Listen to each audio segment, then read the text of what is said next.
Hello friends, आप सभी stock market से पैसे तो कमाना चाहते हैं लेकिन उस दुनिया में कदम रखने में डरते हैं। आज के वीडियो में हम आपको स्टॉक मार्केट से जुड़ी एक बहुत ही सक्सेसफुल स्टोरी के बारे में डिस्कस करेंगे।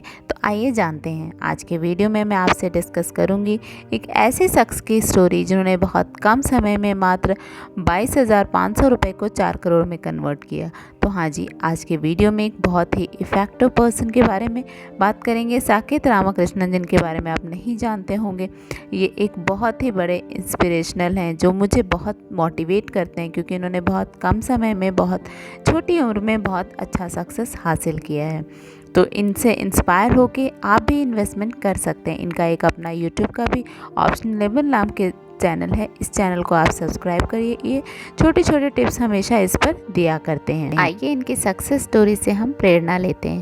बेसिकली इनकी जो सक्सेस की जर्नी थी वो 2013 में स्टार्ट हुई। 2013 में इनको इन्वेस्टमेंट करने का कुछ आइडिया समझ में आया, चूँकि इनके फादर भी इन्वेस्टर थे, जिनका आप कह सकते हैं कि एक ऑन एन एवरेज रिटर्न आ जाता था। तो ट्रेडिंग में सक्सेस के लिए रिटर्न का बहुत अच्छा होना ज़रूरी नहीं है, आपका एक कंसिस्टेंट रिटर्न भी होता है तो भी ट्रेडर्स ट्रेडिंग करते हैं। वैसे इनके फादर का कंसिस्टेंट रिटर्न हर ईयर 15 से 20% का आता था।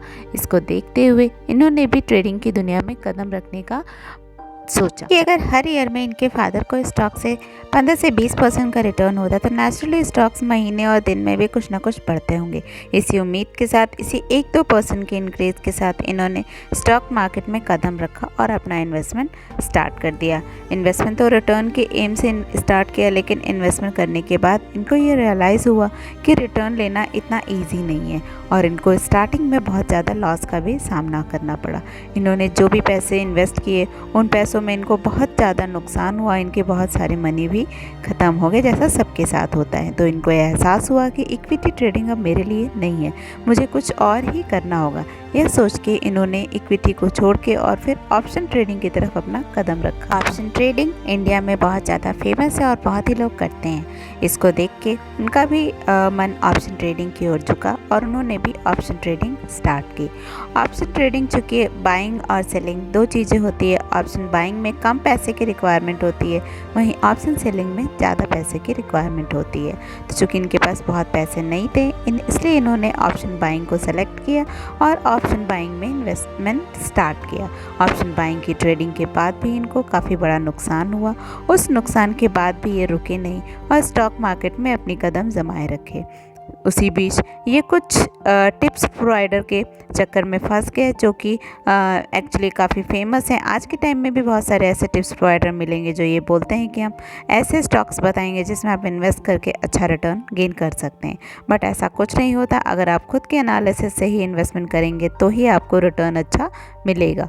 इसलिए इनको फिर से लॉस, क्योंकि अगर हम इन्वेस्टमेंट का डिसीज़न किसी और के ऊपर लेते हैं तो हमारा इन्वेस्टमेंट बहुत ही अच्छा नहीं होता। तो 2016 में इन्होंने फिर से इन्वेस्टमेंट के डिसीज़न को लिया और इसके लिए इन्होंने अपने कुछ दोस्तों से मदद ली और दोस्तों से इन्होंने पैसे उधार में लिए। अराउंड 22,500 रुपये इन्होंने अपने फ्रेंड से कलेक्ट किए और उस 22,500 को बहुत ही जल्दी इन्होंने 1.5 लाख में कन्वर्ट कर लिया। तो इनकी जो ग्रोथ की जर्नी थी वो यहीं से स्टार्ट हुई। यही इनके लाइफ का टर्निंग पॉइंट रहा स्टॉक मार्केट में। इनको अराउंड 3 to 5% का मंथली रिटर्न मिलता रहा, जो कि एक उस टाइम के लिए कह सकते हैं अच्छा रिटर्न था या पॉजिटिव डायरेक्शन में बहुत इफ़ेक्टिव था। By the end of March 2018 इनके पास अराउंड 22 लाख की नेटवर्थ हो गई थी। उसके बाद इन्होंने स्टॉक मार्केट की जर्नी को, स्टॉक मार्केट में इन्वेस्टमेंट को काफ़ी सीरियसली लिया। काफ़ी इन्होंने स्टडी वगैरह करके फिर से इन्होंने स्टॉक मार्केट में इन्वेस्टमेंट स्टार्ट किया। इस बार इनका इन्वेस्टमेंट का नज़रिया, तरीका सब कुछ डिफरेंट और सब कुछ बहुत इफ़ेक्टिव रहा। अराउंड 2019 में इनकी 30 लाख की नेटवर्थ हो गई। इन्होंने अपनी कॉलेज की डिग्री को कंप्लीट किया और कंप्लीट करने के बाद, डिग्री के कंप्लीशन के तुरंत ही बाद इन्होंने एक ऑप्शनेबल LLP नाम से कंपनी इस्टेब्लिश की, जिस कंपनी को रजिस्टर करने के बाद इन्होंने इस कंपनी के लिए, इस कंपनी के ग्रोथ के लिए काफ़ी हद तक काफ़ी इफ़ेक्टिव डिसीजंस भी लिए। इस कंपनी की नेट वर्थ उस टाइम 55 लाख थी, जो कि काफ़ी तेज़ी से बढ़ी। तो चूँकि इनके इन्वेस्टमेंट के तरीके, इनके इन्वेस्टमेंट का नज़रिया और इनका जो डिसीज़न पॉइंट था, वो सब कुछ बहुत इफ़ेक्टिव था।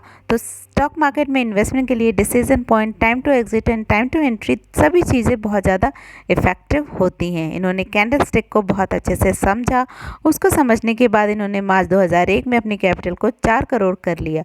इससे हम समझ सकते हैं कि इन्होंने मार्केट के एनालिसिस, मार्केट के ग्रोथ और मार्केट के पैटर्न को काफ़ी इफेक्टिवली, काफ़ी बारीकी से समझा है। तो अगर स्टॉक मार्केट में हमको और आपको भी सक्सेस पाना है, तो हमको सबसे ज़्यादा ज़रूरी है कि मार्केट के पैटर्न को समझें, मार्केट के ग्रोथ को समझें, टाइम टू एंट्री और टाइम टू एग्जिट को समझें। सबसे ज़्यादा ज़रूरी है कि जो भी हमको सजेशंस देते हैं कि इसके स्टॉक खरीदने और इसके स्टॉक को नहीं खरीदने चाहिए, उन सजेशंस पे नहीं बल्कि अपनी स्टडी और अपनी सूझबूझ पे ध्यान देना चाहिए। अब स्टडी और सूझबूझ क्या है, इसमें मैं एक अलग से वीडियो ज़रूर ही बनाऊंगी बहुत ही जल्दी, जिससे आपको समझ में आएगा कि हम किस चीज़ की स्टडी करें, अपने किस सूझबूझ का ध्यान दें। तब तक अगर आपने मेरे चैनल को सब्सक्राइब नहीं किया तो सब्सक्राइब करिए, ताकि आपको इस तरीके की और भी वीडियोस मिलती रहें, जिससे आपके स्टॉक मार्केट की जर्नी आसान हो सके। Thanks for watching.